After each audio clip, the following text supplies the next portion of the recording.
Guys, what's up mga idol? So ito guys is buti na lang nagpa-deliver ngayon yung regular customer ko, si Madam. So at least kahit pa paano nakabawi tayo. So ito guys ang i-deliver natin sa kanya.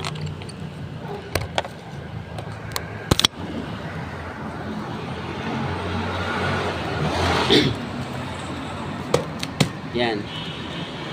So ito guys is matagal ko na talaga tong regular customer. So naka-round taon pa. So wala ako nito masabi guys kasi talagang guarantee talaga to guys. Pag itong dinideliver ko wala talagang masabi kasi talagang guarantee to. Kasi ang pinaka binibigay niya is 700, 800 to 1,000. Isang biyahe lang yan guys. So yan.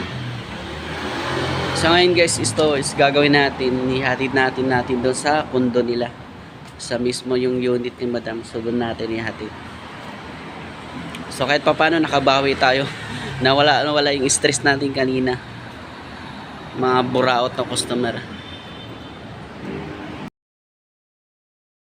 Yan guys, bali na hatid ko na sa sa unit ni Madam. So after ko na binigay,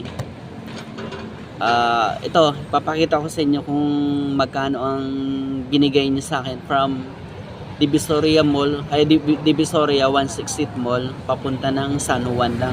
San Juan lang yan guys, dito lang banda sa may basta San Juan lang siya banda. So ito guys, papakita ko sa inyo kung magkano binigay niya. Kasi pag once ito talaga nagpa-deliver sa akin, ipa-priority ko talaga siya guys, kahit anong mangyari. So talaga siyang talagang ipa-priority ko. So ito guys, papakita ko sa inyo. Wow. Wow. Wow. So yun guys, nakita nyo. So yan is walang halong walang halong bero o walang halong kasinungalingan. So talagang totoo yan. So nagsasabi ako ng totoo. So hindi ako nagsisinungaling dito guys para lang sa mga views, sa mga comment. So talagang legit yan. 100% legit. So yun guys, so time check natin guys. Time check is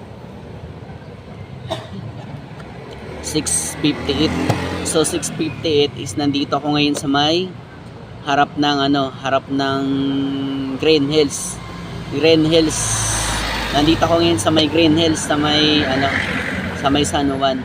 So nagbabakasakali ako dito na makakuha ng booking pabalik ng Manila.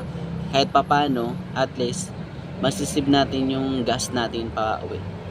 So, yun guys for today's video. So, maraming salamat sa walang sawang nanonood at suporta.